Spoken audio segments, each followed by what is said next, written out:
नमस्कार। SPT news में आपका स्वागत है। पेश है 4 दिसंबर बुधवार दोपहर 3:15 राजस्थान की 15 बड़ी खबरें। सबसे पहले नजर डालते हैं आज की हेडलाइंस पर। आदेश हुए जारी, परिवहन कार्यालयों को दलालों से मुक्त करवाएं। वरिष्ठ नागरिकों को 25 लाख तक मिलेगा कैशलेस उपचार। जमीन और संपत्ति आधार से करनी होगी लिंक।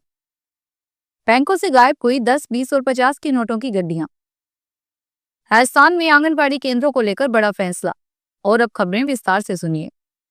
राजस्थान के परिवहन एवं सड़क सुरक्षा विभाग के ऊपर परिवहन आयुक्त रेणु खंडेलवाल ने आदेश जारी कर जिला कलेक्टर से अतिरिक्त जिला मजिस्ट्रेट की अध्यक्षता में समितियों का गठन कर परिवहन कार्यालयों का औचक निरीक्षण कराने के लिए कहा है। आदेशों का उद्देश्य परिवहन कार्यालयों में प्राइवेट व्यक्तियों या दलालों की मौजूदगी को समाप्त करना है, जो अक्सर शिकायतों का कारण बनते हैं। अपर परिवहन आयुक्त ने आदेश में कहा कि बार बार ऐसी शिकायतें मिल रही है कि परिवहन कार्यालयों में प्राइवेट व्यक्तियों से कार्य करवाया जा रहा है। समितियों के माध्यम से औचक निरीक्षण के दौरान यदि कार्यालय में प्राइवेट व्यक्ति या दलाल पाए जाते हैं तो संबंधित रिपोर्ट को उच्च अधिकारियों को प्रेषित किया जाएगा। राजस्थान में वरिष्ठ नागरिकों के लिए बड़ी खबर है। अब उन्हें प्रधानमंत्री जन आरोग्य योजना और मुख्यमंत्री आयुष्मान आरोग्य योजना का लाभ मिलेगा। योजना से जुड़े निजी और सरकारी चिकित्सा संस्थानों में उन्हें कैशलेस उपचार मिलेगा। योजना का लाभ लेने के लिए 70 वर्ष और अधिक आयु वाले वरिष्ठ नागरिकों को आयुष्मान भारत प्रधानमंत्री जन आरोग्य योजना के पोर्टल पर आवेदन करना होगा।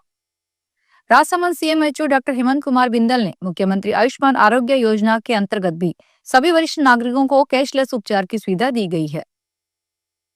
राजस्थान सरकार अब अचल संपत्तियों का डेटाबेस तैयार करवाने की कवायद पे जुटी है। इसके तहत लोगों को अपनी जमीन आधार से लिंक करवानी होगी। इसके जरिए एक यूनिक लैंड आईडी बनाई जाएगी। इसमें उस व्यक्ति की अचल संपत्ति संबंधी पूरी डिटेल होगी। हालांकि ये फिलहाल ऑप्शनल होगा, इसे अनिवार्य नहीं किया जाएगा। इसके पीछे का मुख्य कारण एक डेटाबेस तैयार करना है। दरअसल अभी ग्रामीण इलाकों में किसानों की जमीनों ऐसा कोई डेटा नहीं है कि किसके पास कितनी संपत्ति है। शादी ब्याह के सीजन के चलते बैंकों से छोटे नोटों की गड्डियां ही नहीं मिल पा रही है। बारां के बाजारों में भी 10, 20, 50 रुपए की गड्डियां मनमाने दामों पर बेची जा रही है। 10 के नोटों की गड्डी 1000 रुपए की जगह 1600 में बेची जा रही है। वहीं 20 के नोटों की गड्डी 1400 तथा 50 के नोटों की गड्डी 1300-1400 रुपए में बेची जा रही है। शादी समारोह में 10, 20, 50 के नोटों की अच्छी खासी मांग रहती है। इन छोटे नोटों की गड्डियां सहजता से नहीं मिलने के कारण काफी परेशानी का सामना करना पड़ रहा है। शहर के बैंकों में छोटे नोटों की गड्डियां नहीं मिलने से लोगों को परेशानी का सामना करना पड़ रहा है। राजस्थान के आंगनबाड़ी केंद्रों पर निगरानी रखने के लिए राज्य सरकार सीसीटीवी कैमरे लगवाएगी। प्रत्येक ब्लॉक में एक मॉडल आंगनबाड़ी केंद्र भी विकसित होगा। मुख्यमंत्री भजन लाल शर्मा की अध्यक्षता में मंगलवार को हुई महिला एवं बाल विकास विभाग की बैठक में यह निर्णय लिया गया है। सीएम ने कहा कि अधिकारी महिलाओं और बच्चों के स्वास्थ्य, पोषण और सशक्तिकरण की योजनाओं का लाभ प्रत्येक महिला, बच्चे और परिवार तक पहुंचाएं।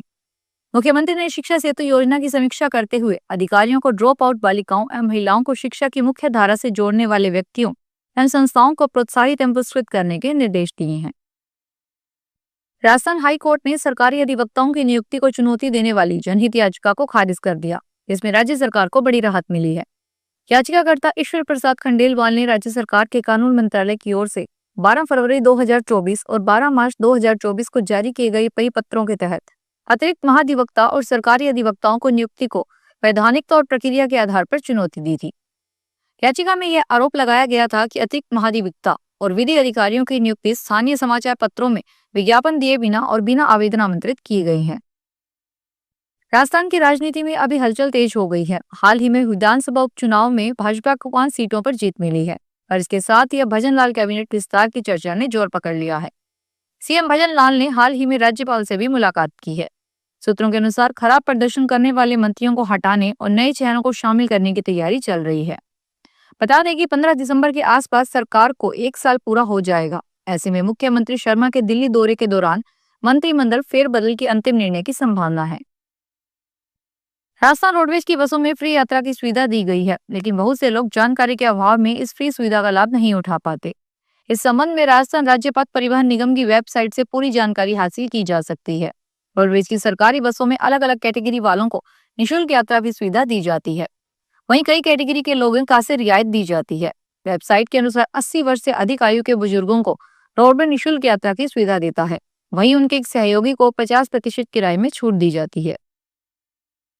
राजस्थान में शिक्षा विभाग की ओर से 9वीं से 12वीं की कक्षा के विद्यार्थियों की अर्धवार्षिक परीक्षाएं 14 दिसंबर से 24 दिसंबर के बीच आयोजित की जाएंगी। परीक्षा में शामिल होने वाले अभ्यर्थियों का परीक्षा शुल्क संस्था प्रधानों को 10 दिसंबर तक जमा करवाना होगा।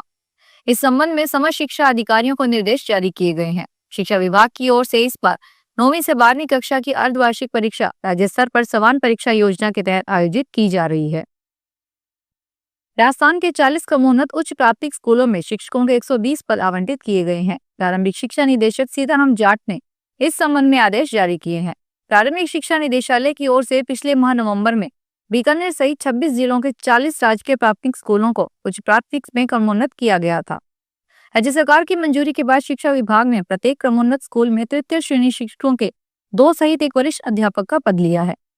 तृतीय श्रेणी शिक्षकों के तहत लेवल 2 के 2 पद दिए जा रहे हैं। यह पद गणित, विज्ञान और अंग्रेजी विषय के निर्धारित किए गए हैं। राजस्थान में 2 साल के इंतजार के बाद एक बार फिर प्रदेश के सरकारी स्कूल में पढ़ने वाली छात्राओं को साइकिल मिलेगी। 14 दिसंबर को एक साथ 1.25 लाख लड़कियों को साइकिल दी जाएगी। कांग्रेस सरकार के समय वितरण से शेष रही पुरानी साइकिलों को भी भाजपा सरकार ही वितरित कर रही है।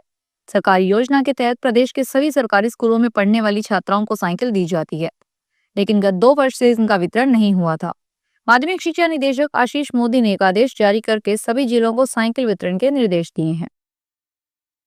राजस्थान लोक सेवा आयोग की ओर से निकाली गई माध्यमिक शिक्षा विभाग में 2202 पदों पर भर्ती के लिए आवेदन प्रोसेस जारी है। आज रात 12 बजे तक आवेदन की लास्ट डेट है, इसलिए आज रात तक आवेदन किए जा सकेंगे। इसमें 2159 पद लेक्चरर और 43 पद कोच के हैं। इसके लिए ऑनलाइन आवेदन ही लिए जाएंगे। 24 विषयों के लिए निकाली लेक्चरर भर्ती में सबसे ज्यादा 350 पद हिंदी विषय के लिए हैं। राजस्थान हाईकोर्ट ने सिरोही के सीएमएचओ डॉक्टर राजेश कुमार के निलंबन पर रोक लगा दी है। 21 नवंबर को चिकित्सा एवं स्वास्थ्य विभाग की संयुक्त शासन सचिव निशा मीना ने सीएमएचओ डॉक्टर राजेश कुमार के विरुद्ध विभिन्न शिकायतों की जांच विचाराधीन होने के चलते उन्हें निलंबित किया था। सीएमएचओ ने इस आदेश के खिलाफ हाईकोर्ट में अपील की। कोटा में मारपीट के 22 महीने पुराने मामले में सिमिया पुलिस ने कांग्रेस कार्यकर्ता को गिरफ्तार किया है। गिरफ्तारी से खफा होकर पूर्व मंत्री भरत सिंह बीती रात को सिमलिया थाने के समक्ष अपने समर्थकों के साथ धरने पर बैठ गए। भरत सिंह ने अवैध खनन के 22 महीने पुराने मामले एक्शन नहीं लेने पर आरोप लगाते हुए कहा कि उल्टे पुलिस ने गलत गिरफ्तारी कर दी। राजस्थान के यूडीएच मंत्री जावर सिंह खर्रा ने हाल ही में मोहन भागवत द्वारा 3 बच्चे पैदा करने के बयान पर अपनी प्रतिक्रिया दी है। सीकर में मंत्री ने मीडिया से बातचीत में कहा कि देश में आबादी नियंत्रण कानून बनाना जरूरी है। 2 या 3 से ज्यादा संतान होने पर उन्हें सरकारी सुविधाओं से वंचित किया जाना चाहिए। खर्रा ने कहा कि देश में आबादी नियंत्रण कानून बनाना चाहिए।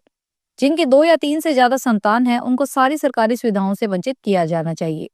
देश में एक समुदाय की जनसंख्या घट रही है और बाकी समुदायों की जनसंख्या बढ़ रही है, उससे असंतुलन पैदा हो रहा है। फिलहाल इस बुलेटिन में इतना ही, फिर हाजिर होंगे बड़ी खबरों के साथ। अगर आप भी अपने आसपास की छोटी बड़ी और महत्वपूर्ण खबरों से अपडेट रहना चाहते हैं तो सब्सक्राइब कीजिए हमारे चैनल एसपीटी न्यूज को और प्रेस कीजिए बेल आइकन पर।